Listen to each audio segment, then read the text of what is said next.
item number 1 on this evening's agenda, so declarations of interest. Ask if any members have any interest to declare. Any interest to declare? Done there then, Claire. Okay. Moving on to item number 2, apologies for absence. Claire, can I have a report of any absences, please? Thank you, Chair. I've received apologies from Councillors Orber, Thomas, Mancini, Boyle and Yousefian. Thank you very much. Okay, item number 3, minutes of the council meeting held on the 20th of February 2025. I'd like to refer members to the minutes included in the supplementary paper to the agenda. Can I ask for a show of hands if they're happy to prove them as a true and accurate record? Oh. One minor point, if I may. Okay, Councillor Hart, yeah. Very slightly tenuous correction. I do believe that I thanked the portfolio holder and the rest of the Cabinet for their work on the budget, as well as the officer team for supporting it. So I just want to make that minor clarification, if I may. Thank you. Show of hands on that, please. Sorry to make you do this a second time. Excellent. Right, on to item number 4 on the agenda, so announcements. Okay. I'd like to make note of my engagements on page 7. So, yes, I had my civic reception last week, highly successful, even over £3,000 raised from the charity Natasha Aldi Foundation. So thank you to both the staff at the council who contributed by joining into the raffle and stuff, and also members and the businesses and everyone that come along and support us in the evening. That was a great evening. Hopefully, yeah, the Natasha Aldi Foundation really put that money to, I think the thing that I'm most proud of is that all the food, everything we had at the whole reception was completely allergen free of the top 14 allergens. So I think that's probably a first, probably in this country, that we had a civic reception where anybody with allergies could attend it safe in the knowledge they wouldn't have any reaction. So I think that was really great. So thank you everyone for attending, and I'll pass on to for other announcements. So any announcements to the Vice Chair, please? Yeah, I've got a couple. One of my engagements is missing on the Vice Chair's engagements. I attended the Business Awards ceremony last night, and it was a fantastic event. The other thing is I just want to make a little short statement. Today is the first day of spring, marked by the spring equinox. And for 300 million people around the world, it is the beginning of a new year, or Nowruz. It is a 3,000-year-old festival and marks a time when colour returns to the earth and new life begins. It marks the change in seasons from winter to spring and symbolises hope, rejuvenation and the victory of light over darkness. I know there are many residents in Broadland who will be celebrating this weekend, as I will be joining them. So I just wanted to wish Nowruz Mubarak to you all, to all our residents who will be celebrating. May the new year bring you joy, health and prosperity. Thank you. Thank you very much, Jen. The leader next, please. Yes, thank you. I'm sure you'll be unsurprised to hear that I have been doing an awful lot of work around devolution and LGR and meeting with various leaders in Norfolk. A lot of that's covered in this agenda, so I'm not going to continue talking about that now. I would also say that I was at the DCN conference last week and it was really well run. It was very interesting to hear what the Minister Jim McMahon had to say, and Baroness Taylor, amongst other quite interesting people, such as one of the mayors who has been recently re-elected in the area. So I think it was very useful and very interesting to hear what their views actually are and have those things confirmed. And part of that is what was formed part of what we are trying to put through today. Thank you. Thank you very much. Any announcements from any members of the Cabinet? No. Pass over to the Managing Director for any announcements.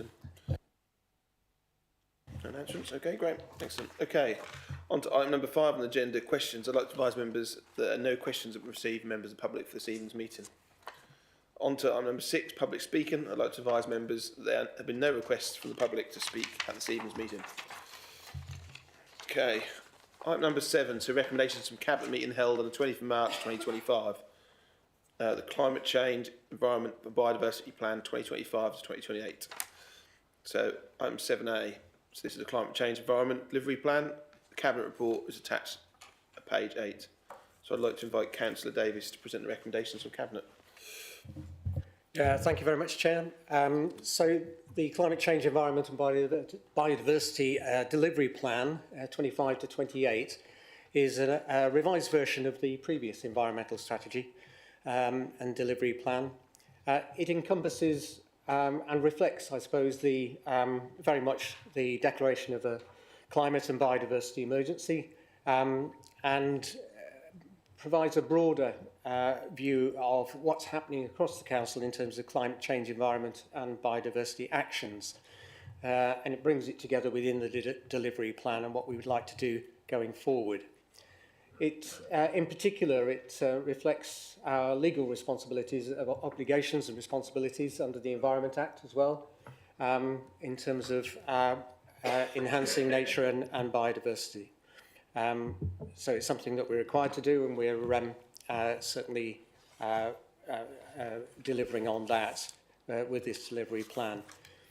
Just something, it might seem a detail, but I think we know that we're lowest carbon emitter of councils within Norfolk. We've revised the way in which some of those carbon emissions are being measured and monitored to reflect the whole life cycle of carbon emissions, in particular our Scope 3 emissions, and taking into account the emissions related to taking fossil fuels from the well to the actual final use, called well to tank.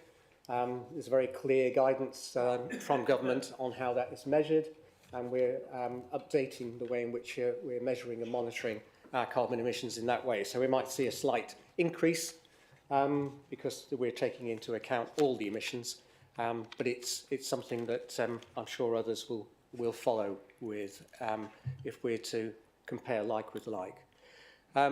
So I'd like to recommend to Council then the adoption of the Climate Change, Environment and Biodiversity Delivery Plan 2025 to 28 as attached to Appendix 1. Thank you very much, Chair. Can I ask for a seconder, please?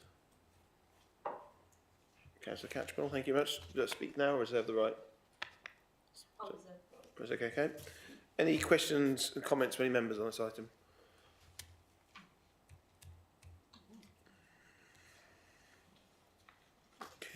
Okay, would you like to respond, Councillor Catchpole, now? Just to say,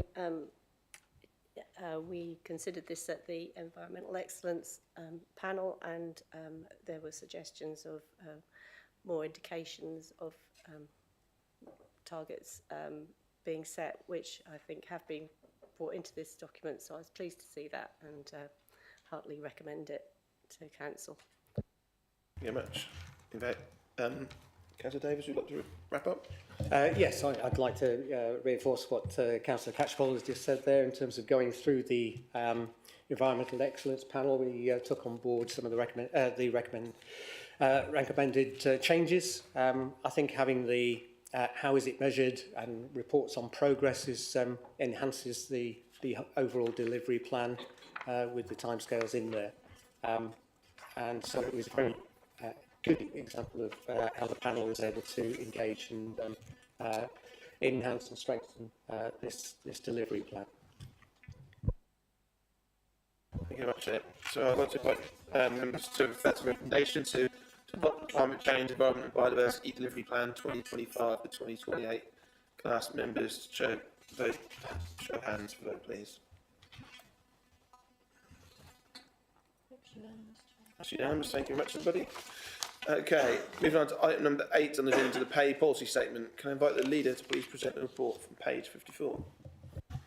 Yes, thank you. Section 38 of the Localism Act is when it was required that all local authorities produce an annual pay policy statement that has to be approved by the council and made available to the public. There's been updated guidance from the Local Government Association providing a model pay statement. So this new version that we have in front of us is now covering that updated elements. Sections 2.1 and 2.2 of the report explain what those are. So it's about looking at the disparate aspects of remuneration policy and specifically those relating to the highest and lowest.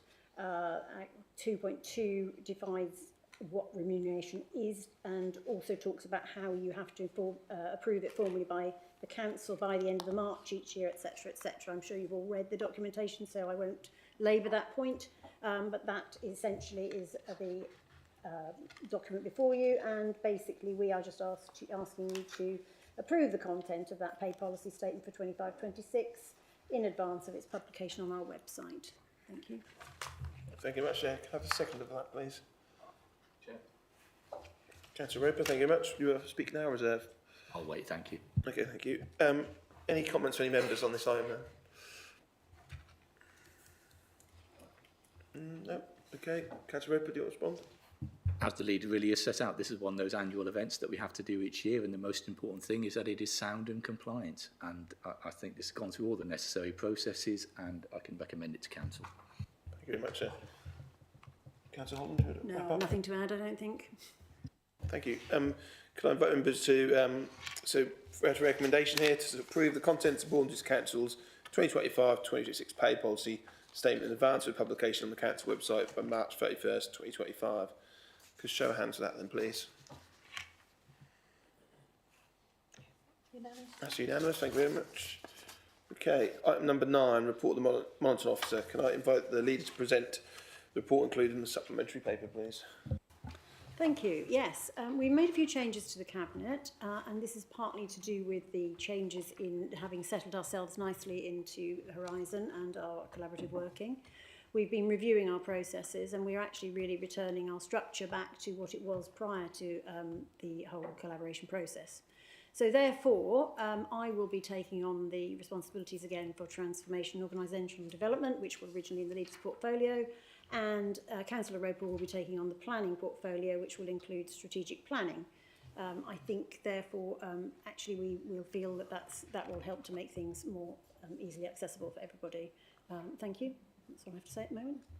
Thank you very much. Can I have a seconder for that then, please? Councillor Riley, thank you very much. Should you speak now or reserve your right? Okay, thank you. Okay, excellent. Okay, so I'd now like to invite any members who have got any comments there. So, Councillor Kelly then. Thank you, Chairman. I know that Councillor Stuart Beadle is stepping down from quite a lot of these leadership portfolio positions. I'd just like to give a special thanks to him for all the years of experience and leadership, etc., that he's given to these positions, and hope he will carry on giving us lots more comments in these committees. Thank you. Thank you very much. Any other members or any other comments to make? Councillor Beadle.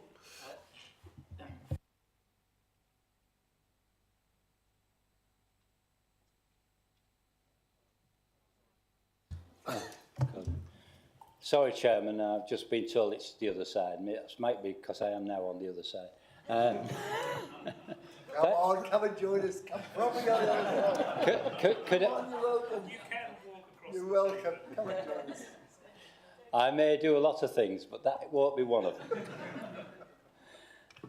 Thank you for those comments. Yeah, and I forgot what I was going to say now. But yeah, it is a novel experience. I do actually agree that the strategy for planning and the planning portfolio holder should be together. It is, you know, it's much easier for the officers to know one place to go to, and there are, you know, issues which cross the two, and you know, obviously at the end of the day, it's for the leader and the council as a whole to steer the direction. But I do agree with that. Oh, I know what it was. I am still a troublemaker. Thank you very much, Councillor Beadle. Hopefully not too much of a troublemaker. Okay, right. Okay, any other comments from members on this item at all? No. Okay. Secretary, would you like to speak now? Councillor, would you like to speak now? Okay. Leader, would you like to respond to the debate? Oops, sorry, forgot to push my own button then. Yes, thank you. Now, I would like to thank Councillor Beadle for all the work he's put in as a Cabinet member. It has been valued, and I do look forward to him being a lot of trouble as he sits down there in the other seat. So thank you very much. Hopefully, we all accept the recommendations of I do think there's also some items to do with the outside bodies that have changed slightly as well. So I don't want us to forget that those are on there. But that's all I have to say, really. Thank you. Thank you very much. I'd like to refer to members the recommendation at page 4 of the supplementary paper. So I'd like to invite by show of hands, please.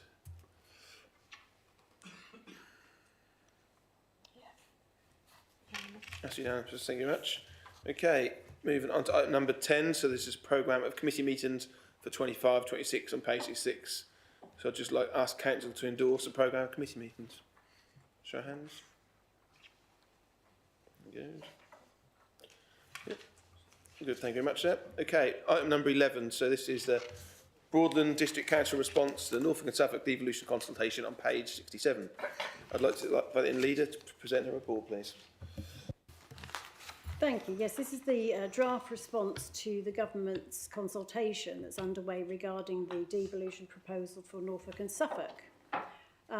This isn't a consultation on LGR. I do think sometimes people get confused between the two things. In fact, sometimes I get confused between the two things. Devolution is one part and LGR is another. They are running alongside each other. This consultation is about the devolution process. So this is about the new strategic authority that the Mayor will be elected to in May 2026. So there are a number of questions, 7 questions in fact, which look to see to what extent this council agrees or disagrees with those statements. We have discussed this response as group leaders and we have taken on board some of the comments, but one of the key considerations for us here as districts is that we need a seat at the table. If we are going to have true devolution, then we should be involved in how that strategic authority works. And as it stands at the moment, we are not part of those constituent members. So you will note in our response that is where we are establishing the concept that all councils should be involved, regardless of whether they are unitary or district or whatever. They are doing this at the moment under existing legislation which does not provide for a seat for district councils at that table. So our own assumption therefore is that we would want to see those things change so that those districts do have a say, our districts have a say, because there will be a period of time before local government reorganisation where otherwise we will have no input. So we are clear the governance needs to be right about how this is working and what voice we are going to have in that strategic authority. It's going to have responsibility for all sorts of overarching themes across Norfolk and Suffolk, including things like strategic planning. You know, these are key points that districts should and have an absolute right to be involved in, and that's the one thing I think we're trying to make clear in our response here. So there's lots of things we agree with about devolution, but there are some things where we're saying that we do not agree. We do believe that districts need to have that voice. So I would urge you to look at this and hopefully support our responses.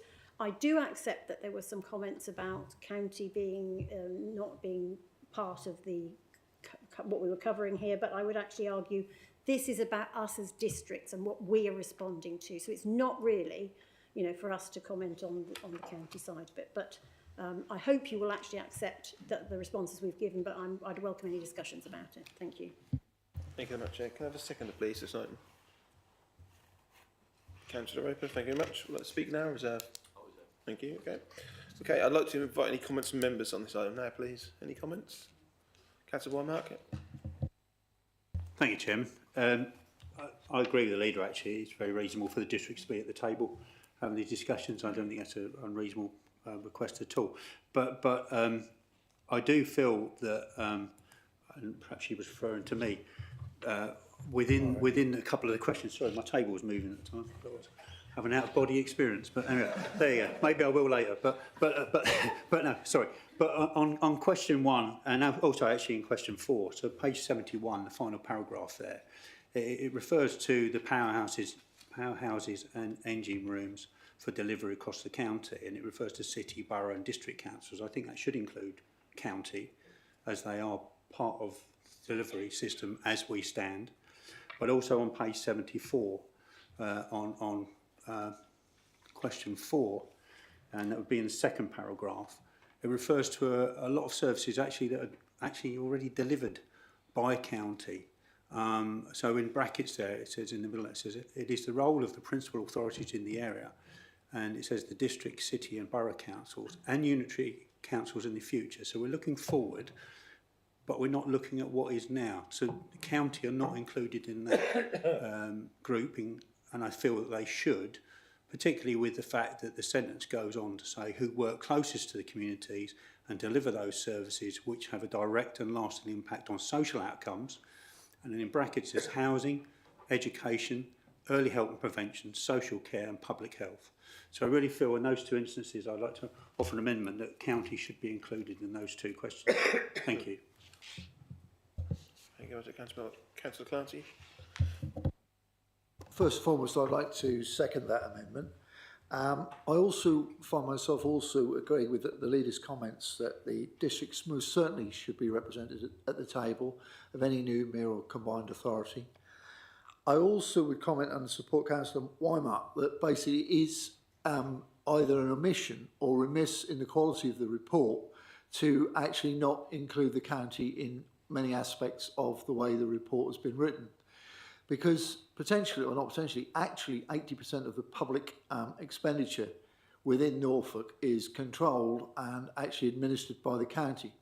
And all the services, what Councillor Weimart alluded to, the vast majority of those in terms of expenditure, in terms of reach to our residents, citizens, business, etc., is the county.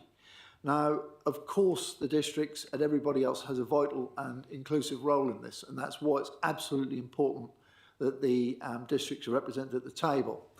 I would also raise a note of caution. There's probably about 4 or 5 of us, Councillor Beadle, Councillor Starling and Councillor Roper and 1 or 2 others, who will remember the days of ERA, Ada and Go East.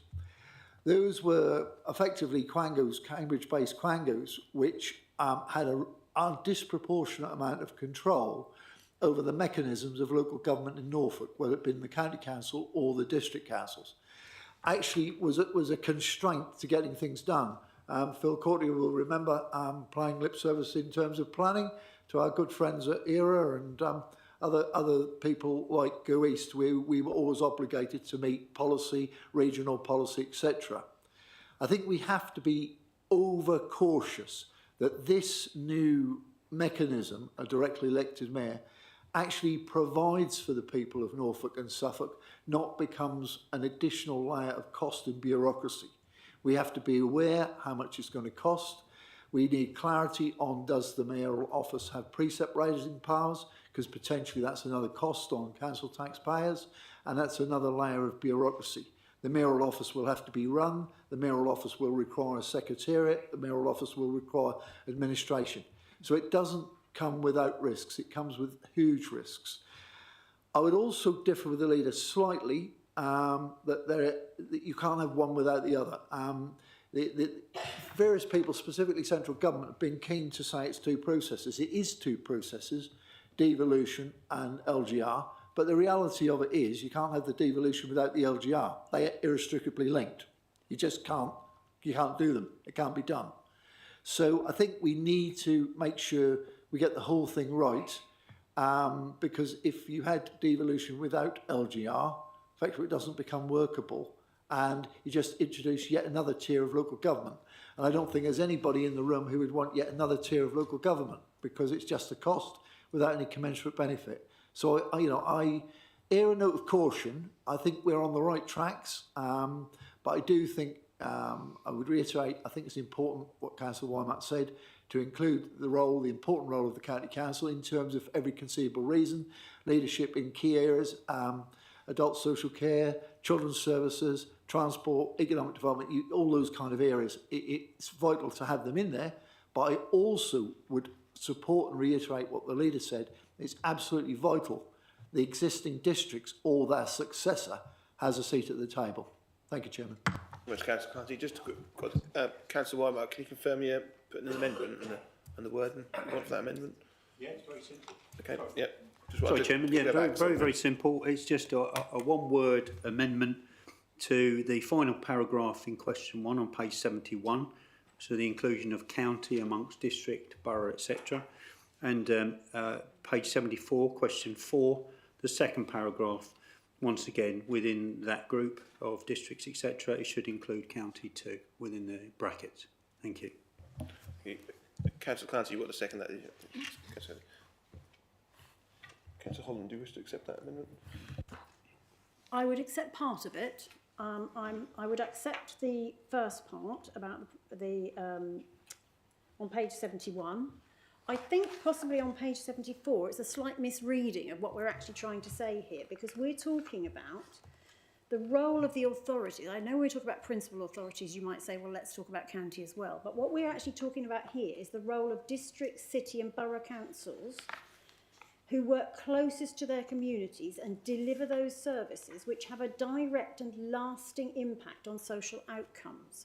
So my argument here is that what district councils do is very often preventative, it's very often caring, it's making sure that some of those things that would otherwise impact on social care will not necessarily impact on them. So it's that role that districts play that I think we're trying to emphasise here. So in that respect, I wouldn't accept that change, but I would accept the one where we're talking about on page 71. Councillor Wymark. Yeah. Thank you, Chairman. I think you need to delete then education, social care and public health, because they're not delivered by No, it doesn't say that. by the district. It doesn't say that. What it says is that what we do impacts on those things. It's not saying we're delivering education or we're delivering social care, but what we do helps people live their lives without having them impact on things that might cause problems for social care or education. We provide support services which help benefit people's lives, so they don't end up running into where they might need support elsewhere. That's what that is intended, I think, to demonstrate.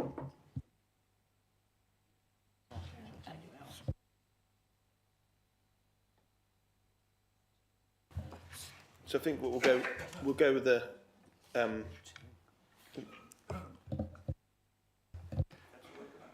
I always like to agree with my leader, and I think she's absolutely right on this occasion. I think it's very good that actually we can all agree on 99.9% of all the words within this document, and essentially we're coming down to a disagreement over one piece of emphasis in one paragraph. I think Councillor Womack makes a fair point, but I think what we're looking to get across here is to really bang the drum for what district councils do. And what we're really looking to achieve within this process is making sure that the excellent services which we provide as Broadland and all the discretionary services which district councils do provide that support those core services, which I appreciate social care is delivered by county, education is delivered by county, but they wouldn't get the outcomes that they get if it wasn't for the work of district councils.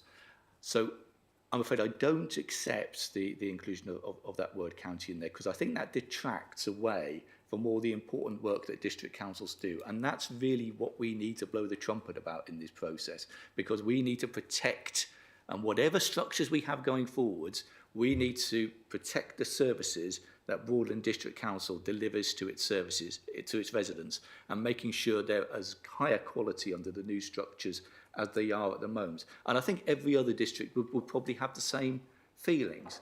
And I think that to mention county within that particular paragraph perhaps waters down their emphasis. So I think if we can agree to disagree about the inclusion of one word, I think we would have a marvellous degree of consensus tonight. so Councillor Merrill.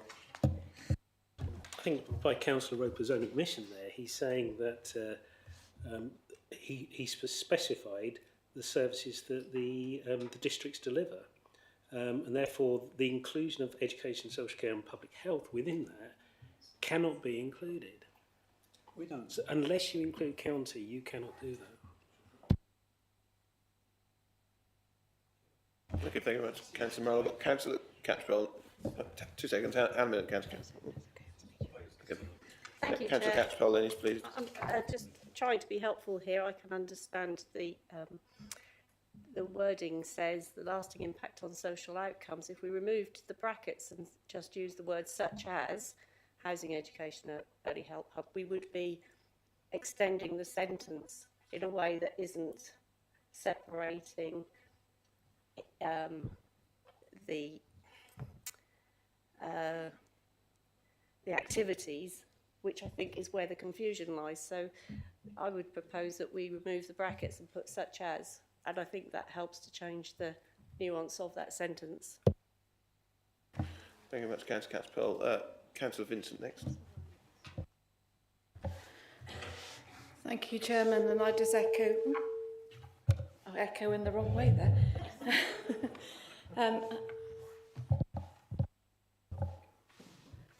I'll try again. I'd like to echo what Councillor Wymark and Councillor Murrell said. I just think this reads entirely wrong. It's even going further than that. It's actually highlighting in bold the services that are delivered by the county, which is putting even more emphasis on those in the wrong way. I just don't think it reads right. Councillor Starland next. Yeah. Yeah, those of us who were at last ONS meeting will know that there was a whole discussion around UK shared prosperity funding and how we use that to enhance the outcomes for children and for those missing school, and how we support things that the county does not do because we are closer to our communities and the successes we're having within that. So actually, we are doing exactly what it says there with regard to education. And of course, we could argue with public health, with children being in school and being monitored and being part of the safeguarding process when they might alternatively be at home and outside of that. So, and that also links to social care. So it does, if we understand what this council does, it underlines exactly why we've got that wording there as stated. And so it was in the cabinet meeting that was just discussed, and it was the last ONS meeting as a prime example. Councillor Riley, yeah. Thank you. Yeah, I think the leader has actually nailed this. The amendment that the leader suggested accepting on 71 makes a lot of sense, actually. But it's all about, when you're looking at 74, it's all about those discretionary services that we provide over and above statutory. We provide 80 services within the district. I think it's about between 150, 160 overall with county, but it's 80 within the district. A number of those are discretionary that we find finance for. And I think what the real concern here is that focus is lost from what we do as a district in terms of discretionary services, like the Help Hub. They're preventative, and they work hand in glove with county in terms of county statutory, in terms of its role and function. So when we've got the preventive measures in there, which takes funding, there's a risk that folks will get lost in this and that funding will disappear, possibly. So therefore, the emphasis here, I think, is right, and fully support what the leader suggested, with partly accepting the amendment, but not all of it, Fran, unfortunately, from me. Councillor Gurney next. I'll come back to you shortly. Shortly. Councillor Gurney, yeah. Thank you, Chairman. I'm hearing the word mentioned a lot, the word support, and enablement is part of that. And I do feel myself that education, social care and public health are under the umbrella of Norfolk County Council quite clearly. And just to make this a little bit more palatable to me, I would suggest that we put the word support services.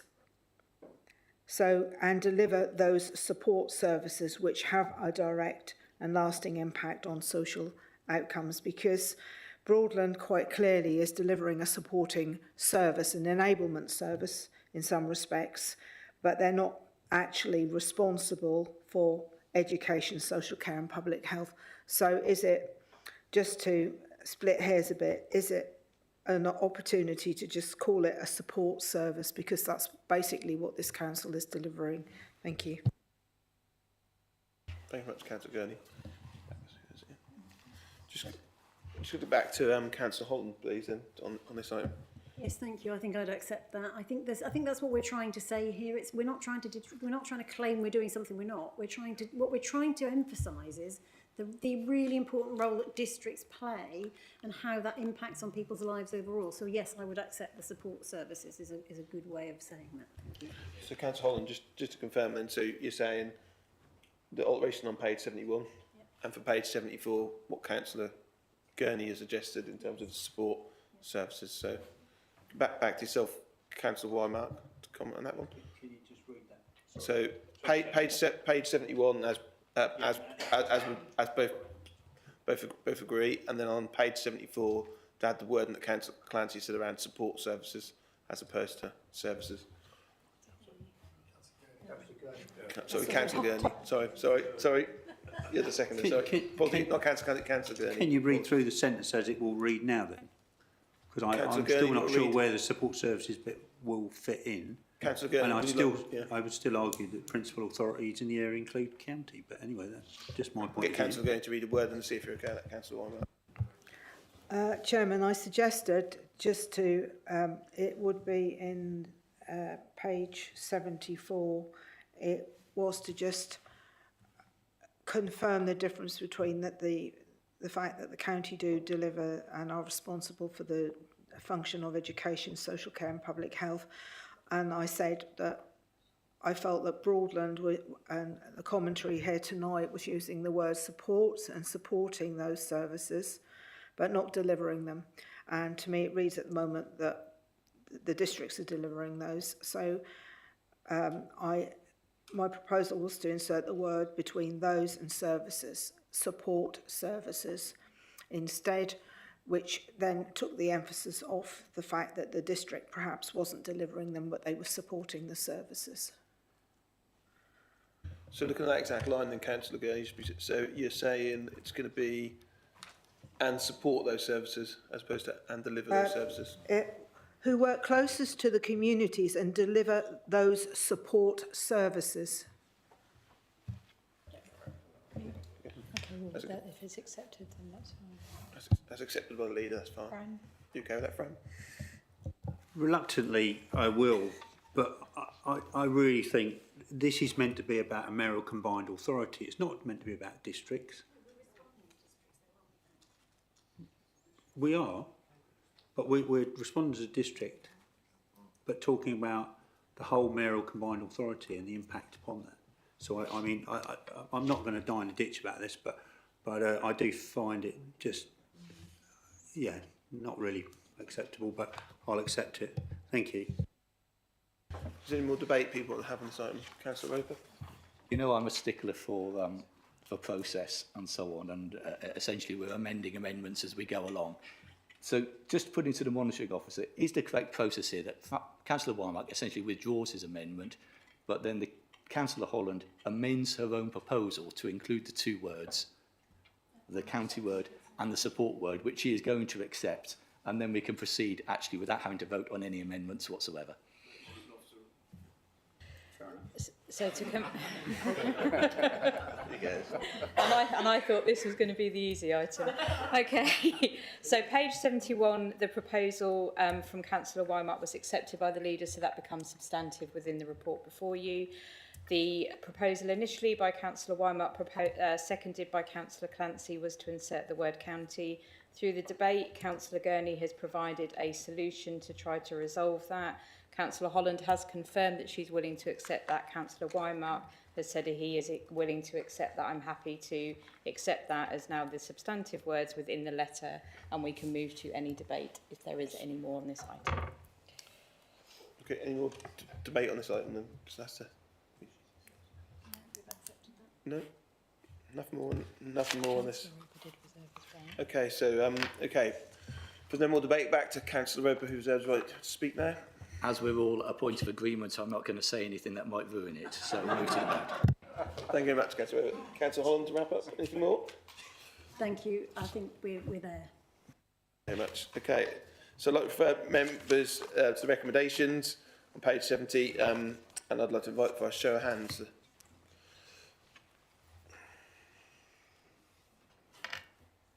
Unanimous? That's unanimous. Thank you very much, everybody. All that for 2 words. Okay, right. Item number 12 then. So, local government reorganisation, interim plan, page 77. I'd like to invite the leader to present the report, please. All right, so we arrived at the main event, everybody. Right, so as we all know, the government wrote to all council leaders in Norfolk on the 5th of February inviting us to work together to submit proposals for local government reorganisation. The criteria are clear and an interim plan must be submitted by the 21st of March. Let's be clear about this. It's not optional. The government will be abolishing all 2-tier councils across England and will replace them with unitary councils. We may not like that, but that is the position. The choice we are faced with here is of putting forward a good, well-evidenced proposal for the best possible solutions for all of us who live and work in Norfolk. and who deserve the best possible services and representation to support our economy in places, or taking what we are given. I and my fellow councillors from across our partnership are taking a pragmatic and balanced approach to this reorganisation within the parameters set by government. I appreciate that may be considered somewhat unusual for councillors, given the predilection of many to assume that what motivates us is our own egos. But we care about our places and our communities, and we have sought to achieve a proposal which will meet their needs, our needs as citizens, and not political needs. We need to agree an appropriate arrangement for Norfolk which builds on the opportunities of devolution from government to our East Anglian region of Norfolk and Suffolk. We have worked with the County Council as far as we've been permitted to do, and all the councils have shared data to drive research into suitable, well-evidenced solutions. The District, City and Borough Councils of Norfolk commissioned Deloitte to research and present an evidence-based approach. You will see that it is attached to this agenda. That evidence gives a clear proposal that the option which presents the most effective solution for us here in Norfolk, taking into account all the criteria specified, is for 3 unitary councils. I truly believe that the more representation we have, based as closely as possible to our communities, the better we will be able to build services, drive economic growth and support our people across our region, both for ourselves and our neighbours. In fact, to meet that criteria of high quality and sustainable public service to citizens, which you will see is one of the criteria in report in Appendix A. Norfolk is very diverse, everyone is agreed on that. It has been suggested that one large super unitary council could see cost savings, and certainly that would be one aspect of the criteria that looks as though it could be met. But let's have a word of caution. Other areas which have adopted this solution have failed to achieve those savings. There is no evidence that this is a sustainable solution based entirely on cost. It is only one of the 8 criteria we've been tasked to meet, and there is no certainty that it could be met in the long term. We know that district councils were commended for the way they were able to reach out to and support their communities during COVID and the subsequent lockdowns. This is an excellent example of how the services our smaller councils are able to offer, and their closeness to their communities are key factors that must be considered. This is an interim plan. We know there is more work to be done between now and the September 2025 deadline for more refined proposals to be submitted, including providing opportunities for residents' voices to be heard. And I'm very, very conscious that we have not heard about this outside these council rooms, or very few people have. And one of the things we're really absolutely committed to is that we will be going out and we will be holding engagement sessions, we will be visiting people and asking for their views, and we will be looking to set up as much consultation that people can put their views forward, because it's really, really important that everybody's voice gets heard in this. It's a huge project we're undertaking here, whether we like it or not. So we will be holding a series of events for consultation and engagement, and from those I hope we will be able to work together to achieve the best solution available. I urge you to support our evidence-based proposals, which suggest 3 unitary authorities will deliver the best services and offer the best support to the new mayoral combined authority with its devolved powers for our wider area. We know the work of our council supporting their communities is invaluable. We must be careful not to throw that away. Thank you. Thank you very much, Councillor Holland. Can I have a seconder for this, please? Councillor Hartby, thank you very much. Okay, I'd like to invite comments now from members, please. Any comments? Councillor Wymark. Thank you, Chairman. I'd like to say that I actually disagree with the leader here, because, and I will be putting forward, if this recommendation falls, counter recommendation, that we look to further develop a detailed proposal for a single unitary. But I would like to thank Deloitte for this hastily written report. I know it's at the behest of the Minister, and basically that, you know, we've had less than 4 weeks, really, or thereabouts, 4 weeks to pull this together. But even when we start the report, the responsibility statement says, and I quote, "It's not necessarily a comprehensive statement of all the weaknesses that may exist or all the improvements that might be made." So I don't believe this report has had enough time to look in depth at any option, and certainly not enough to say that option 3 is the best for Norfolk. In our risk statement, at page 81, we say that we must submit a proposal or risk being done unto with no ability to feed into the outcome. And I agree with that. We absolutely should put in something. But as I say, once again, I think it's very early days, you know, and we've got until September for a detailed plan, but this is not a detailed plan. This report gives option 3, a Greater Norwich on extended boundaries, as a preferred option. This will take in Drayton, Horsford, Helston, Spixworth, Sprouston, Taverham, Thorpe St Andrew and Wroxham, my ward too, almost certainly. And Old Catton, sorry, Old Catton too, Rackheath, etc. So lots and lots of areas which I can't see where the connection is to Norwich, but anyway. It will also break up the successful partnerships of the Greater Norwich Growth Board and Greater Norwich Development Partnership. It negates the Minister's wish to use districts as building blocks, saying there should be strong justification for more complex boundary changes, which is the proposal for option 3. It's complex, it's not necessary. I cannot support the statement in the report that there is a clear conclusion that the single unitary option should be rejected. It's simply too early to make this conclusion without a full business case, as I will propose if we get to the next step. There's lots and lots of arguments within the criteria. It argues in criteria 1 that the option 1 is too big.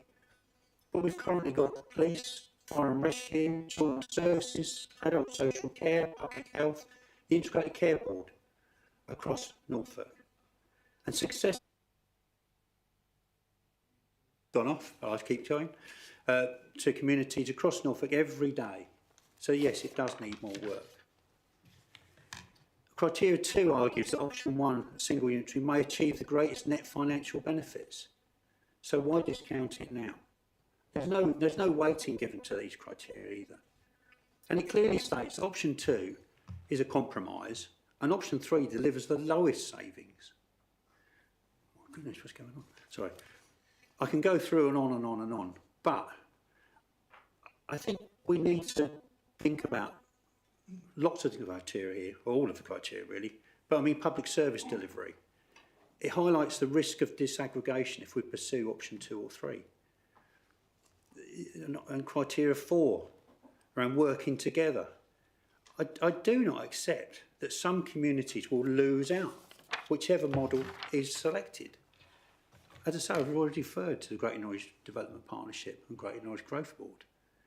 And there's an argument here that parking operations exemplifies the collaborative spirit already present amongst Norfolk's district councils, even though Norfolk County Council are partners too in that.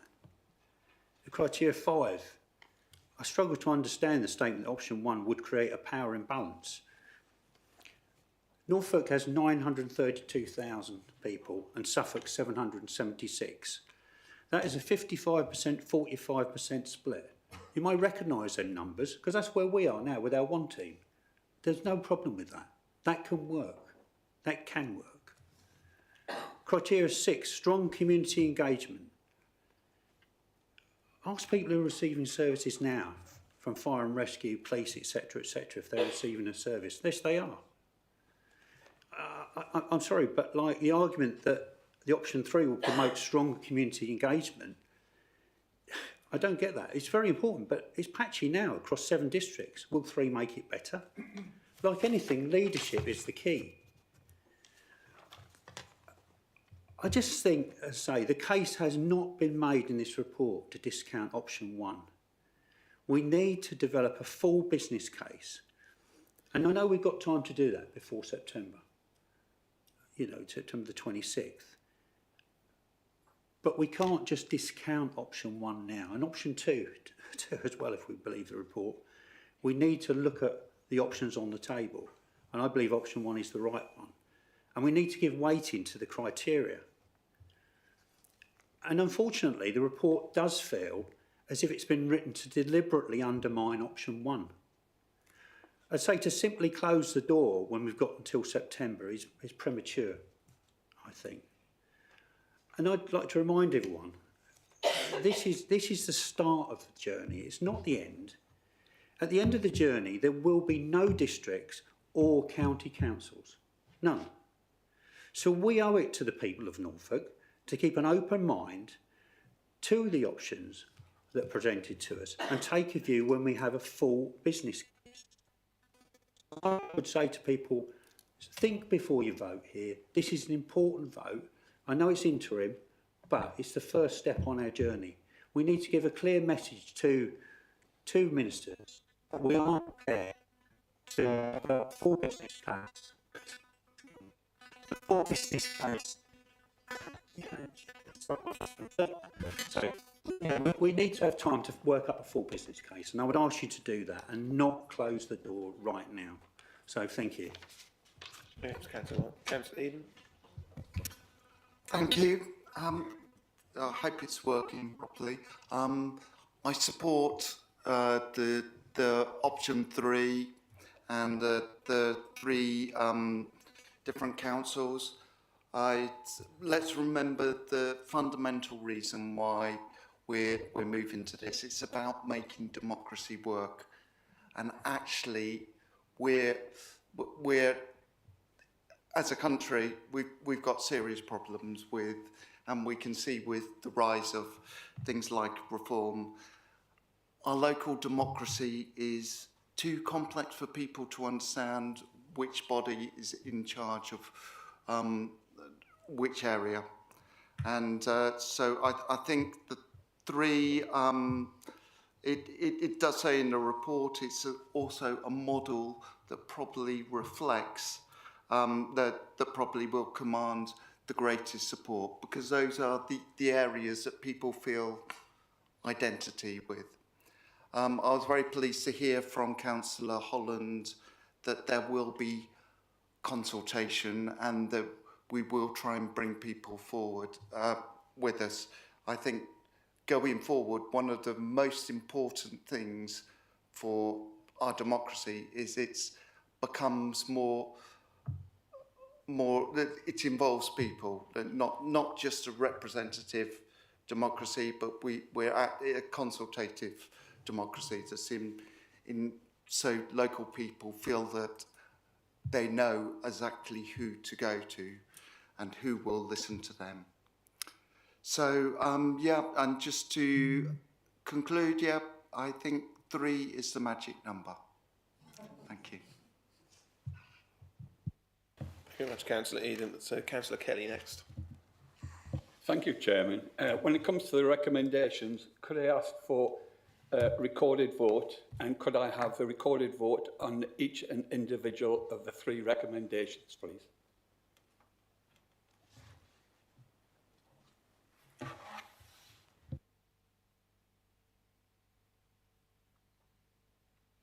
Can we have a show of hands for a recorded vote, please? Yeah. Yes, we've got a recorded vote. Thank you, Chairman. Thank you very much. Councillor Berry next then. Thank you, Chair. Yes, thank you to the leader for her comments, and also I am very glad to hear that there's going to be public consultations on this, but I also regret the speed that this is all being pushed through. Since 1974, Broadland has served our area very well and has made residents proud to live in this area. We're served by a very dedicated and professional team of officers who are an example to councils elsewhere of how a council should be run. And as councillors, we're privileged to have been given a mandate by residents to use their council taxes in the most efficient way and to maintain our local area's unique identity, as opposed to becoming part of an urbanised city. Again, Deloitte have really highlighted this.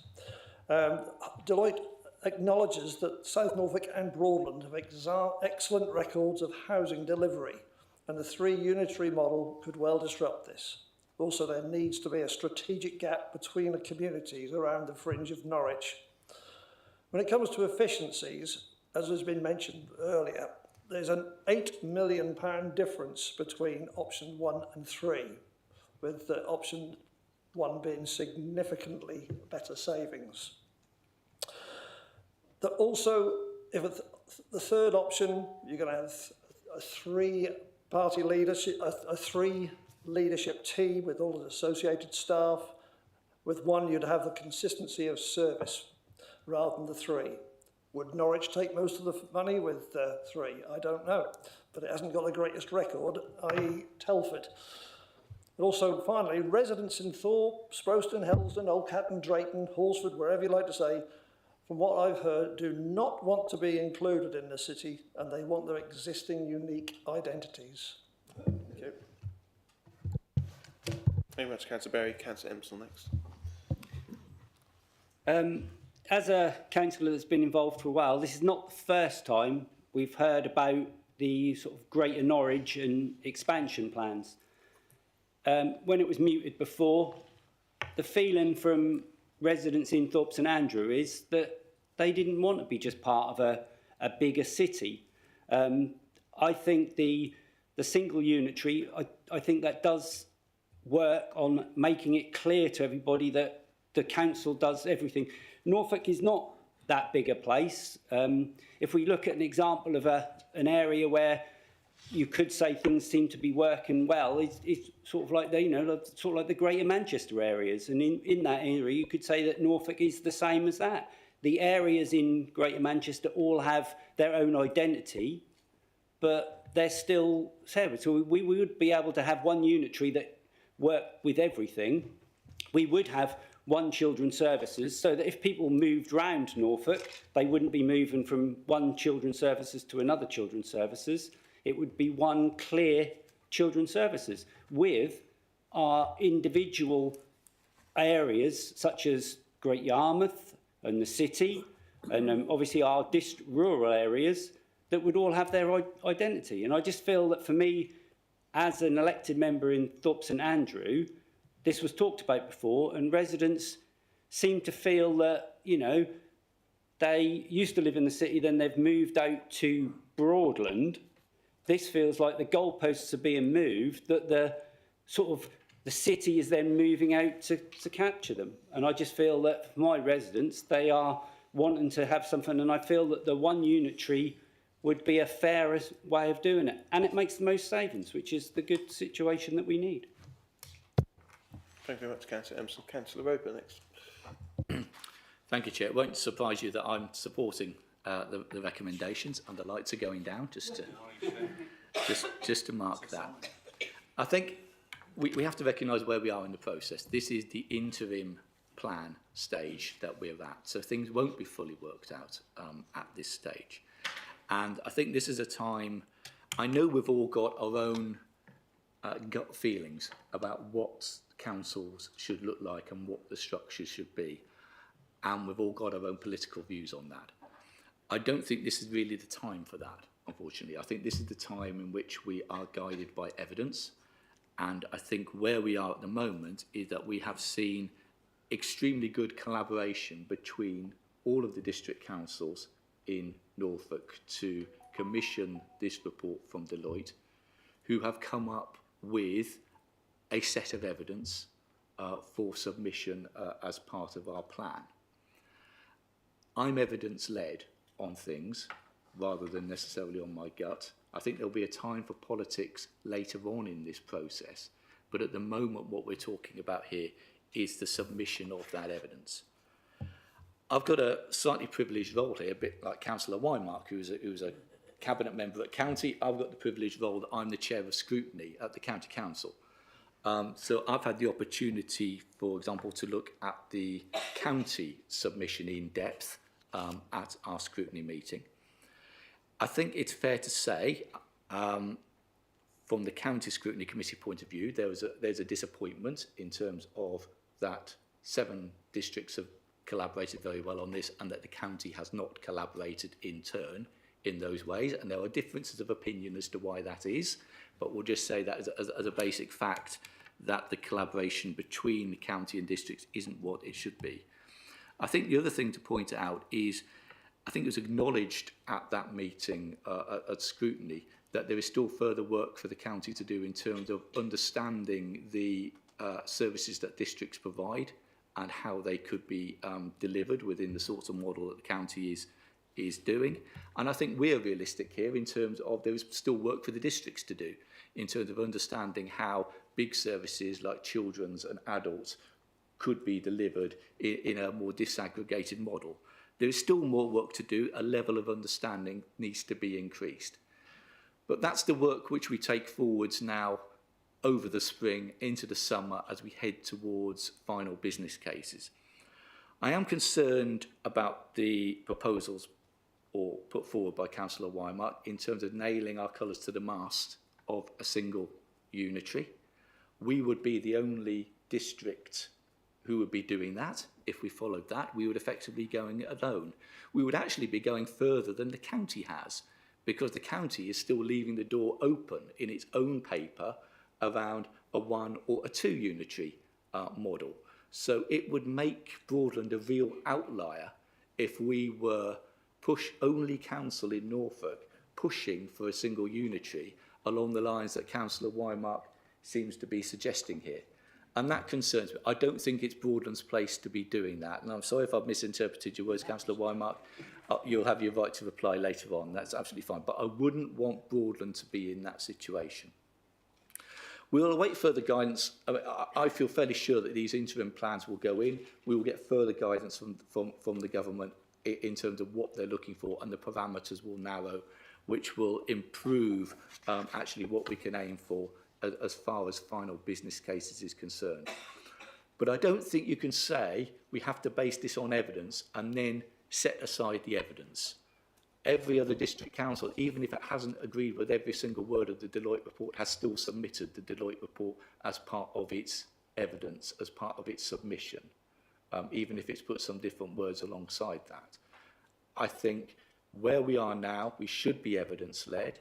It's not tying us inextricably to a 3 unitary model, but it is saying that further work needs to happen to better scope out what the councils will look like. I'm sure county will doing its own work as far as the 1 or 2 model is concerned. That is for them to do. Hopefully all the councils can work better together in the future. But as matters stand, I think we should press ahead and support this plan as it's set out in the report. Thank you very much, Councillor. Over to Councillor Harvey next. Thank you, Chair. Yeah, it's really difficult, this, isn't it? And how do we preserve local democracy, which I feel is really in danger, at risk, with the moving to, with the move that we're talking about. It feels like centralisation rather than empowering local democracy. It might not be in the interests of residents. I do support the 3 unitary model over the single one. I think that's the best option on the table. But I do have a concern and maybe a question, and I don't know if there's precedent for this. So what I'm worried about is conflicts of interest. So if I was a county councillor, I might be thinking one way, and if I'm a district councillor, I might be thinking another way. How do we prevent conflicts of interest within our organisation, if you like, over this issue? Because that's a bit of a worry for me. Thank you. Very much, Councillor Harvey. I'll just refer to Martin Officer about conflict of I was interest. going to say, just on conflict of interest, as it's been arisen, when you are in this council chamber, you are in this council chamber as a district councillor. You are not in this chamber as a county councillor.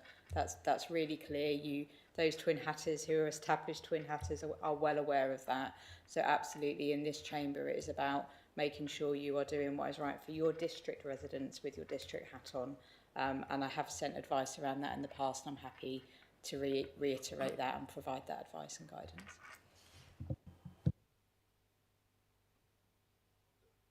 On to Councillor Bullman next then.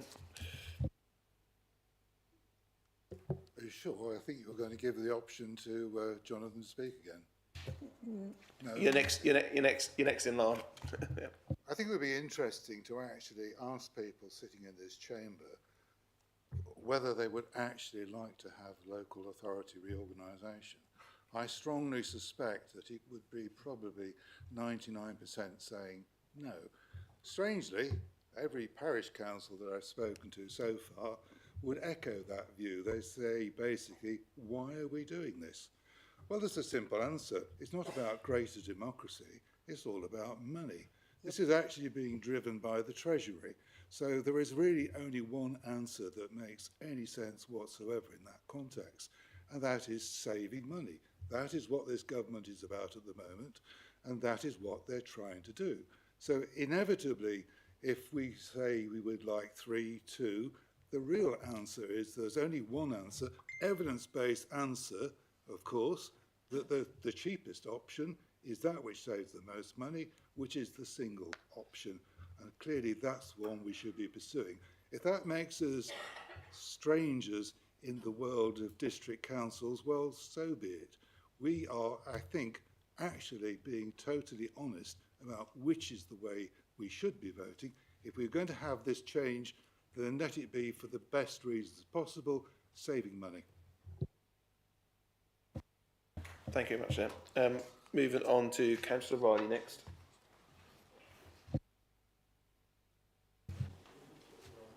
Yeah, just in terms of the overall issue at hand here, I think Councillor Bourne has actually made a very valid point. I know my parish saying exactly the same thing in terms of why are we doing this. The two-tier system seems to work very well. Well, at the end of the day, we've got no choice in this. We can't actually determine what is going on. We're being directed to in a very short time frame, as Councillor Wymark has already said. In that very short time frame, the county has gone to its own resources in terms of coming up with a possible unitary option with its preference around a 1, but a 2's in there as well. I know as a county councillor, Twinatta, I don't think I'll get a vote on that. I think the cabinet just decided that a county. Correct me if I'm wrong on that, but at least here in this council, we are getting a full vote on it. In relation to all of that, yes, it's actually very problematic, but we are where we are.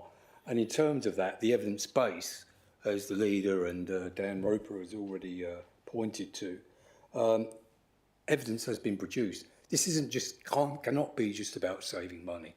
Because if it's just about saving money, to go to one unitary, covering nearly 1 million people, with the stresses and strains that already exist within the county, plus picking up all the district functions, I think it'd be a basket case, to be honest with you. And just in terms of my previous lives down in London, if you look at London, what are the boroughs? What are the numbers in the boroughs in London?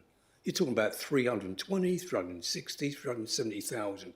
And if that was changed in London, it would fall apart, really. So it's about place, it's about appropriate size, and 300, 350,000, 30,000 in terms of local delivery of services, funneling in the right resources for that, we stand some chance, I believe, of maintaining some of these discretionary services that are targeted in those areas as well. So I fully support the evidence base that's in front of us at the moment from Deloitte. And it can't just be about saving money. The other thing about all of these unitaries as well, not one of them has saved the money that they thought they'd save in the first place. So that's the reality of that. So the savings are actually a bit arbitrary at the moment, but it's got to be about service delivery, democracy, and what's best in the interest of residents as the primary concern, rather than how much money we're going to save. Some's going to be saved, but how much is actually arbitrary. That's got to be our focus, and that's why I fully support this. Thank you, Chair. Thank you very much, Councillor Riley. Next on to Councillor Jones then. Thank you, Chair. The Secretary of State for Housing, Communities and Local Government suggested that the reason that she was cancelling local elections and removing some of the democracy that we have in our area was due to the cost savings. It now then seems contradictory that you are suggesting the solution that saves the least money. The other thing is, I don't believe the report is correct in that you are going to have 3 sets of social services, 3 sets of child services, 3 sets of social care, which is going to cost a huge amount of money. I also don't think that if you have 3 councils, then Kings Lynn and Great Yarmouth are not going to have the financial resilience that Norwich will have, because all the areas around that Norwich is taking would have the greatest council tax raising powers. So I would worry that Great Yarmouth in particular would lose the resilience and the ability to withstand financial shocks. Anyway, thank you. Thank you very much, Councillor Jones. So just got from me on the Councillor Tovel, I think Councillor Empson had a question Emma's will respond to that. Yeah, as just for the monitoring officer, really. Obviously, we've just said about the Twin Hatters, and when we're in this council, we should be voting in Broadland, you know, as Broadland councillors and everything like that. I agree with what Councillor Roper says, that all the districts are agreeing with the 3 unitary. That is what they are saying. But they're all saying it for very personal reasons. The 3 unitary works best for them, for Norwich City, for Broadland and for Great Yarmouth. That's the way they're looking at it, that it works. That doesn't work personally for Broadland. That works for them. So they might be saying the same, that everybody is saying that everybody's on the same page, but they're all on the same page for different reasons. Just a quick one. What's the question? Yeah, well, the question is, we should be voting for what's on for us as Broadland councillors at the moment. We are still Broadland councillors. So just to say we're agreeing with them because they're on the same page for their personal reasons, not our reasons. They're not on it for us. Councillor the Monitor Officer confirmed earlier that while we're in this chamber, we vote as district councillors, representing the people of this district. So for the Twin Hatters, you can leave your county preferences to County Hall, but while in this chamber, we'll vote as district councillors representing the people of Broadland. Yeah, that's correct. Thank you. Thank you. Okay, moving on to Councillor Tottle next, then, please. So I was still waving at you because I wasn't sure if you'd seen me earlier, so I was sitting here doing my Beth Rigby in my bright colours. Okay, my personal view on whether we should be doing this is irrelevant because it's been asked for, so now we have to go through with this. Whether or not the Secretary of State wants us to save the most money, again, is kind of irrelevant. As a Broadland District Councillor, if we're going to do this, I am looking for what's going to give the best services to the residents of Broadland and wider in Norfolk. So cost saving isn't going to be part of my decision making tonight. It's going to be what's going to serve our people well. And just to build on some of the other comments, we're not Telford and we're not Greater Manchester. Actually, we're Norfolk. We are urban, we are suburban, we are rural, we are coastal, we are rural. We have incredible wealth and incredible deprivation. Actually, looking at the possible three council model looks quite well. Potentially, we would be supporting our urban and our rural and our coastal areas better with services that are more locally based, supporting those people. The other point I would just make is I think everybody in this room, we've all got different experiences, we've got different skill sets. We wouldn't necessarily all agree on whether or not having Norfolk overseeing everything has been successful in some areas, it might have been in others. So actually, maybe getting that more locally could actually really help the residents get the support that they need. We've got a neighbourhood plan review in Spryston, so maybe when we are looking at this in the future, one of the questions we are asking them is how they see themselves. It'll be really interesting to feed that back into council, to say actually the people of Spryston do see themselves as part of Norwich. They may or may not, so we'll actually have more evidence to support that going forward rather than guessing on behalf of our residents what they actually want from us. And the last thing I'd say is, while we have got a huge skill set and we've got experience coming from different places, I'm not sure if any of us are actually particularly skilled in trying to work out what it should look like, and therefore the independent report actually and the evidence it's produced should be one of our guiding lights. So with that in mind, I support the current proposal to look at the three council status. Thank you. You might take Councillor Tubble. Over to Councillor Davies next then. Yeah, thank you, Chair. There seem to be quite a number of assumptions being made here, and leaps in terms of boundaries, where the Norwich boundaries might be, and so on. It's not clear, and it's you know, there aren't any boundary maps in the in this report. And that's because, you know, there's, as has been said, we need to look at the data, and we need more time to be able to assimilate that and make decisions based on that evidence. It was interesting. I attended the District Councils Network conference last week and listened to Minister of State Jim McMahon, and you know there was discussion around that 500,000 figure, and he clearly said that that's an average figure. It's an average figure. I certainly wasn't talking about 900,000, but as has already been said, you know, typically, you know, we have councils of 300 odd, thousand population. So that fits in very well with what has been proposed. there's also assumptions being made about, you know, savings that can be made, and being bigger, it doesn't necessarily mean making greater savings. And, you know, that's an assumption that we do need to address. I think, you know, being rooted in place is really important. Democracy is really important. And parish councils have been mentioned already. They're very concerned about their role, will they have, you know, a district, the equivalent of a district council or a county councillor coming along to their parish council meetings when you've got, you know, large unitaries? So we've got to be very careful about maintaining that contact and engagement with communities, whether they be parish councils or community groups, that we do meet, you know, in our rural areas, in parish council meetings and so on. I think there was something I heard about, was it North Yorkshire, where we, in their experience, it was somebody who had to travel 2 hours to a meeting, was it in Scarborough, you know, to make a decision on an area that he just didn't know anything about. And that's what we've got to avoid. We've got to be looking at local representation by local people who know their local areas. And that's where, you know, smaller unitary councils, rather than huge, large councils that are just too remote and too distant from people. That's why it's important to support that 3 unitary model, which I certainly do. Thank you. Very much, Councillor Davis. So, after Councillor Clancy next. Thanks, Chairman. I think really it's all been said. I was just going to say what Councillor Jones has already said, and also Councillor Borman. I think that there is an argument for the economies of scale. That's where the government are coming from. The government is definitely been Treasury driven.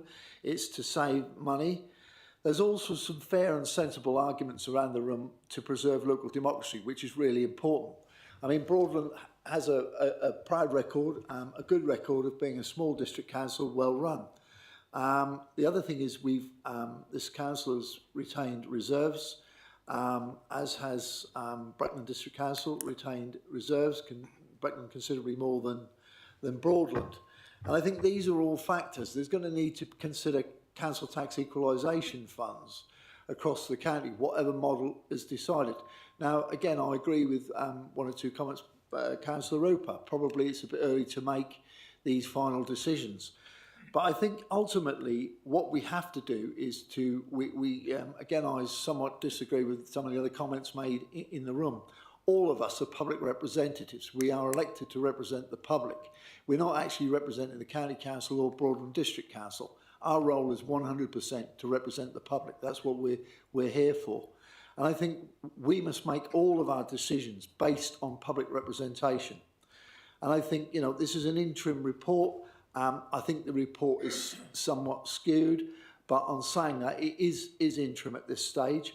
If we were to have a one unitary model, and again, I agree with the comments around the room, local democracy must be preserved, and it must, for example, and I'm sure it will happen, there'll be area committees, area representation. I don't know what names there'll be, but I can be fairly certain it won't be one planning department deciding on planning applications, for example, in Wisbech, and the same department deciding on planning applications in Harleston. So that will all come out through the governance process. The key to it has got to be protecting the interests of the council taxpayer. Now, I mean, I think it's been mentioned that with the boundaries being drawn with the proposals, this proposal for 3 unitaries will split up Broadland without a shadow of doubt. And the impact of that will be the urban fringe will effectively become part of Norwich.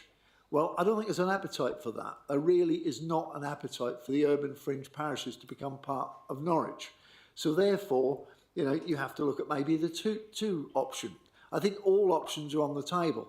But in terms of saving money, with protected democracy, protected processes to preserve local democracy, in terms of finance, in terms of taking out, there's confusion. There's always confusion. You know, I mean, waste is a classic example.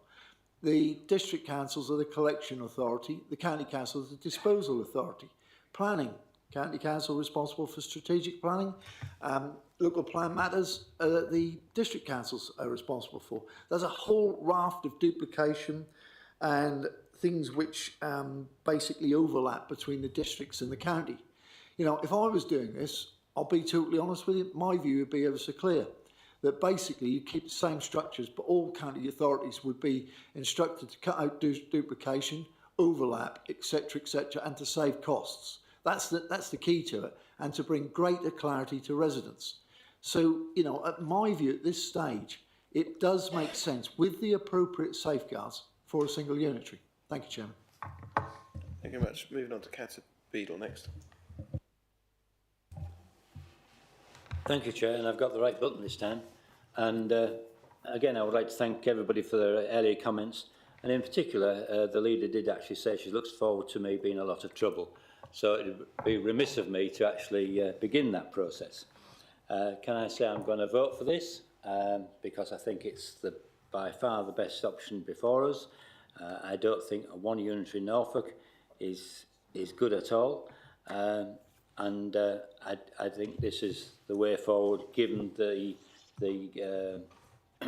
guidance we, as all the district councils, gave to our advisors. The Minister's guidance suggests that boundary proposals can cross county boundaries, and it's quite clear in that. It also does, and subsequent guidance has also said that they'll accept unitary proposals in the mid 300,000s. So that is quite clear. Suffolk and Norfolk reports are incompatible. As many people know, I've been in touch with some of the leaders both in Norfolk and in Suffolk, and I've got an email from one of the Suffolk leaders saying I support our Suffolk consultants talking to yours. I understand that this 5 unitary option, which is the one I put forward, has already been ruled out by Norfolk's districts and borough leaders. I remain open to the idea, and maybe we will have to examine it further if ministerial feedback steers us in this direction. A Norfolk leader has said to me that in Suffolk there's no appetite for cross-border boundary liaison. It appears to me that we're all repeating each other's mantra, and we're coming up with an inaccurate interpretation of what's going on. So, and if this proposal is accepted by government, then we will need, as the report does say, rewarding back its boundary commission, and that would be quite widespread, not just for one unitary authority. And this could delay implementation. And I'm speculating here, if that happens, then we, as district councils, may have our term of office extended. And with that thought, Chair, thank you. Thank you very much, Councillor Beadle. I've got Councillor Gurney next. Thank you, Chairman. What a dilemma for me as a county councillor and a district councillor, and also a parish councillor. Quite a dilemma. So the best thing for me is to go and stand outside our local shops 3 mornings recently since this announcement came, and start asking my residents what they think and what they want. And it became very evident, first of all, living in Helsden, that they didn't want to be associated with a Greater Norwich unitary. We'd had this threat before, and we'd escaped it. I suppose that's the word. But what my residents wanted was to basically keep the status quo. They said, if it ain't broke, why fix it? But it is broke in some respects because of the amounting costs and the edict from central government that we have to do more with our money and we have to make greater savings.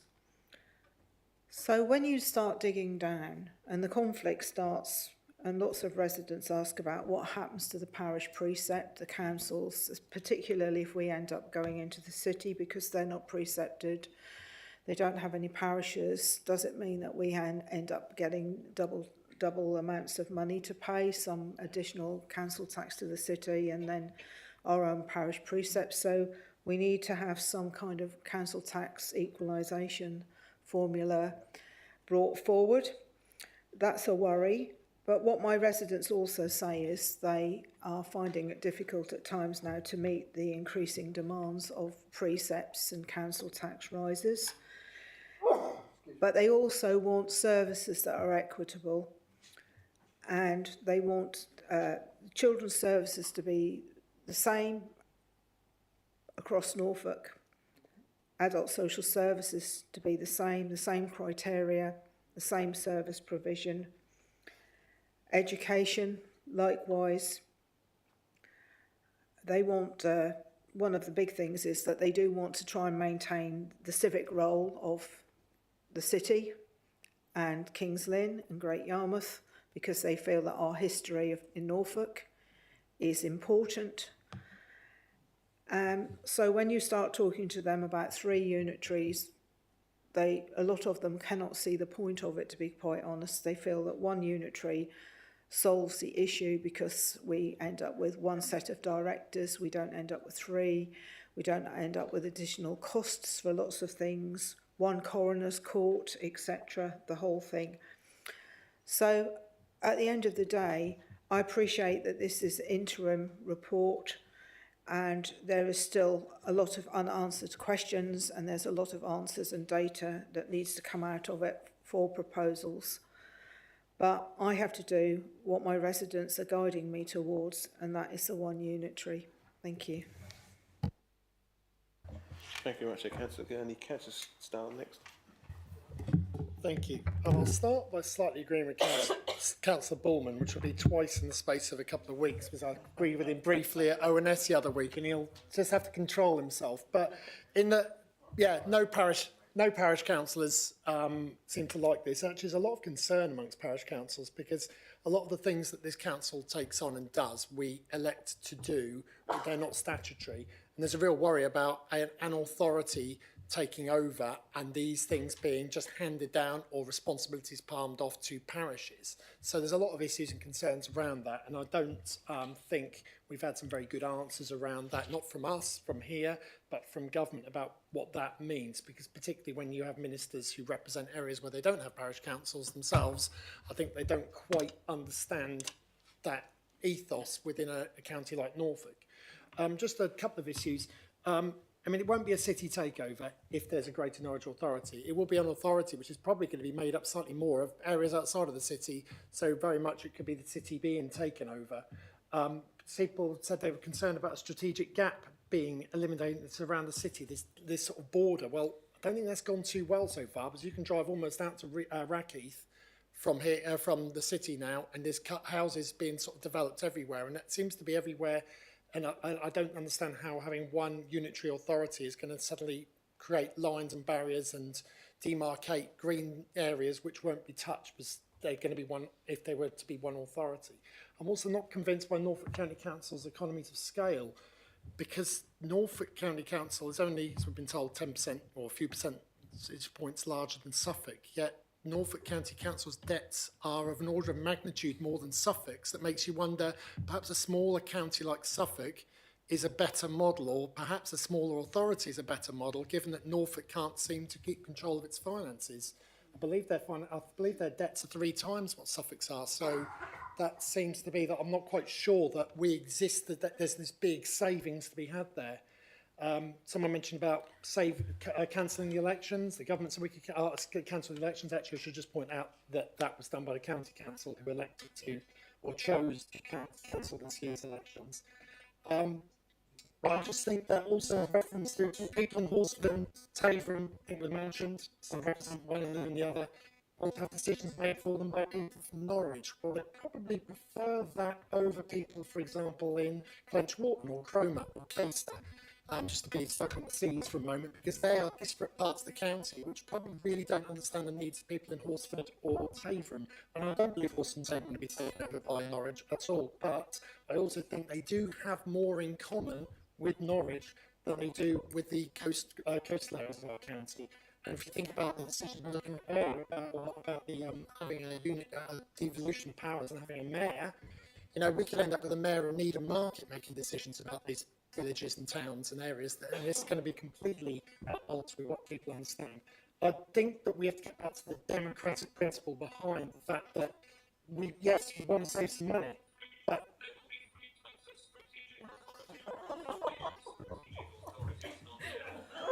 I know we had a computerised voice issue earlier with the microphones, but this is ridiculous.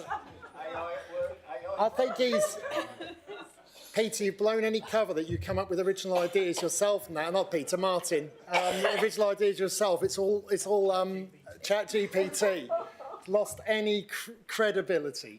But I think it was probably going to misquote Churchill, but Churchill says democracy is not a perfect system, but it's the least worst. And I think actually more democracy is better than less. Thank you. Thank you very much, Councillor Starr. So, over to Councillor Creamy-Gouverneur. Thank you, Chair. I was at a training session today with over 40 different town and parish councils from around Norfolk, and the overwhelming consensus was we don't want one big authority. Big is not always better. Big can lose empathy, it can lose the contact with your residents. That is what I'm really worried about. When we have one big authority, where are the residents going to go? You ring Norfolk County Council at the moment, you can't get through to anybody. So big is not always better. Thank you very much, Chair. Councillor Catchmore. Thank you. I'm going to have to log back in, sorry, just to find the page number. It was page 85 of our papers where it states that the Minister requested that this interim plan be submitted on or before the 21st of March, which is tomorrow. And I just wanted to highlight that the timetable is being set by his department and not being pushed through in haste by Broadland administration. Thank you very much, Councillor Catchmore. Any other councillors not spoken yet who want to make a comment? No? Okay, I'll go to the seconder then. Councillor Harpy, respond. Thank you. So the risk of coming at the end is that pretty much everything you wanted to say has already been said. So I'm probably going to be a little bit boring and repeat some of it. So I too was at the DCN conference and heard what Jim McMahon had to say, and I was very pleased that he made the emphasis that we should be focusing on place, service delivery and local identity. And I do not believe a single unitary is going to best serve that at all. And the angle you were going for with cost, which again has been covered, I don't think Norfolk County Council is the best example of saving money with the debt they're in, and also in terms of service delivery. You talked about children's services. They are wasting money being taken to tribunals for children with SEND and losing over 90%, maybe over 95%. That's not a great model for service delivery or saving money. And it doesn't sit well with me. And I know that change is really uncomfortable. Oh, I nearly said something I shouldn't have. I stopped myself just in time. I'm proudly wearing my 50 years of District Council's badge, and I love being part of Broadland. I love this little corner of Norfolk, and I'm proud to represent.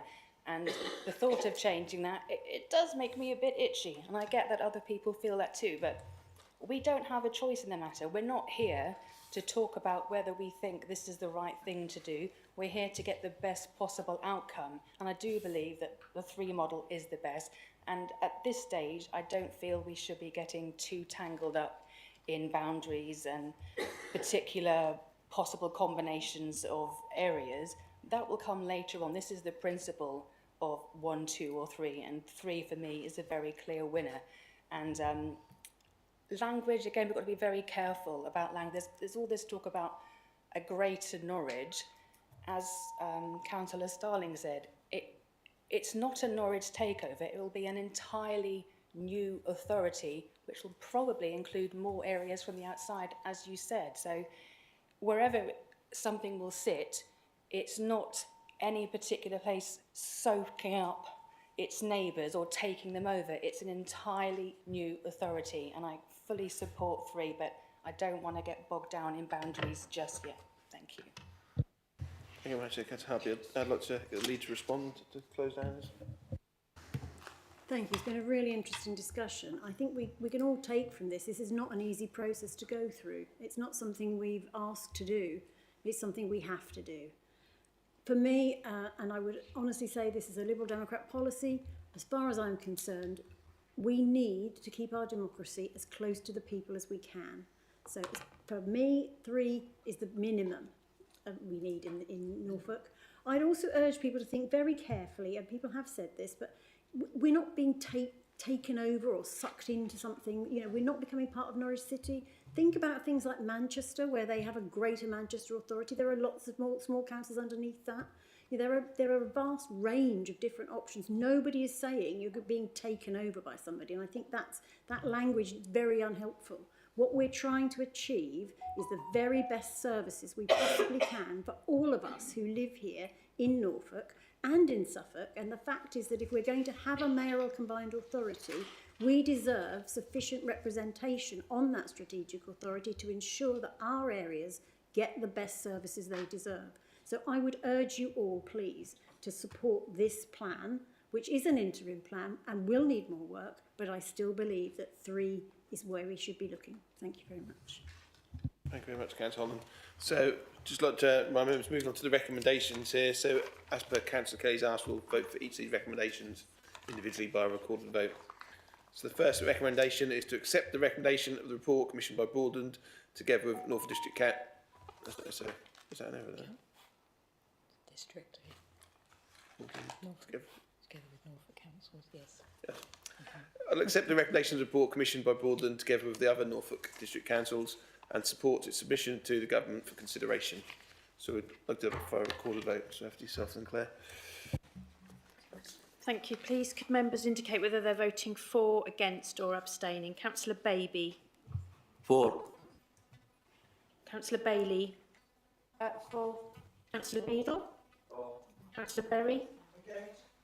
Councillor Booth. For. Councillor Bowe. Against. Councillor Brennan. Against. Councillor Bullman. Against. Councillor Catchpole. For. Councillor Clancy. Against. Councillor Crotch. Against. Councillor Davis. For. Councillor Douglas. Against. Councillor Eden. For. Councillor Emsall. Against. Councillor Goodman. For. Councillor Gurney. Councillor Hartley. For. Councillor Harvey. For. Councillor Holland. For. Councillor Johnson. Councillor Jones. Councillor Creamy Gouvenou. For. Councillor Kelly. Councillor Laming. Councillor Leggett. Councillor Mia. Councillor Murrell. Councillor Newstead. Councillor Nurden. Councillor Potter. Councillor Riley. Councillor Roper. Councillor Royal. Councillor L. Starling. Councillor N. Starling. Councillor Tipple. Councillor Toval. Councillor Vincent. Councillor Ward. Councillor Wymark. Against. Thank you. That was carried 22 to 22 for, 19 against. Okay, recommendation number 2 then is to delegate to the Managing Director in consultation with the leader the final submission of the interim plan. So we get a recorded vote on that one as well, please, Claire. Councillor Baby. For. Councillor Bailey. For. Councillor Beadle. For. Councillor Berry. Against. Councillor Booth. For. Councillor Bowe. Against. Councillor Brennan. Councillor Bullman. Against. Councillor Catchpole. For. Councillor Clancy. Against. Councillor Crotch. Against. Councillor Davis. For. Councillor Douglas. Against. Councillor Eden. For. Councillor Emsall. Against. Councillor Goodman. For. Councillor Gurney. Councillor Hartley. For. Councillor Harvey. For. Councillor Holland. For. Councillor Johnson. Against. Councillor Jones. Against. Councillor Creamy Gouvenou. For. Councillor Kelly. Against. Councillor Laming. For. Councillor Leggett. Against. Councillor Mia. For. Councillor Murrell. Against. Councillor Newstead. Against. Councillor Nurden. Against. Councillor Potter. Against. Councillor Riley. For. Councillor Roper. For.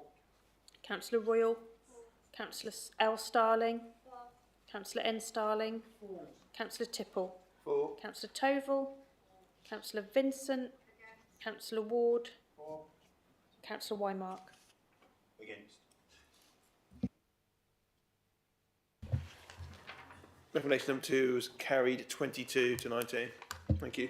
So moving on to final recommendation to agree to undertake public consultation on the preferred option. Can you record a vote, please, Claire?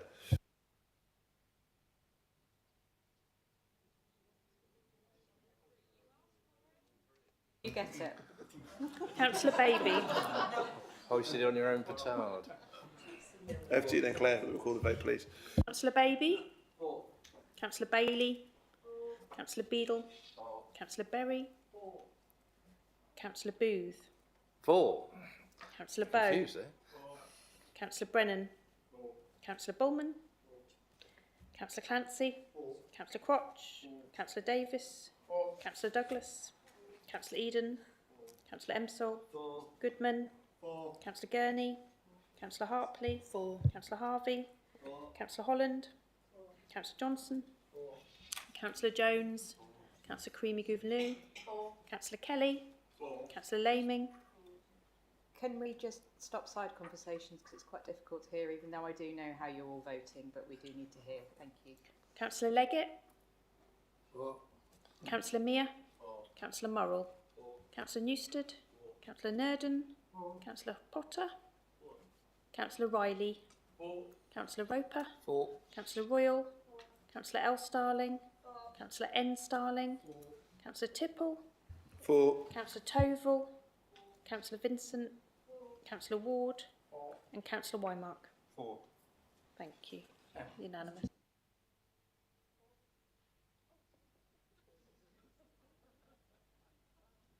Apologies. Recommendation number 3 was carried unanimously. Thank you very much, everybody. Okay.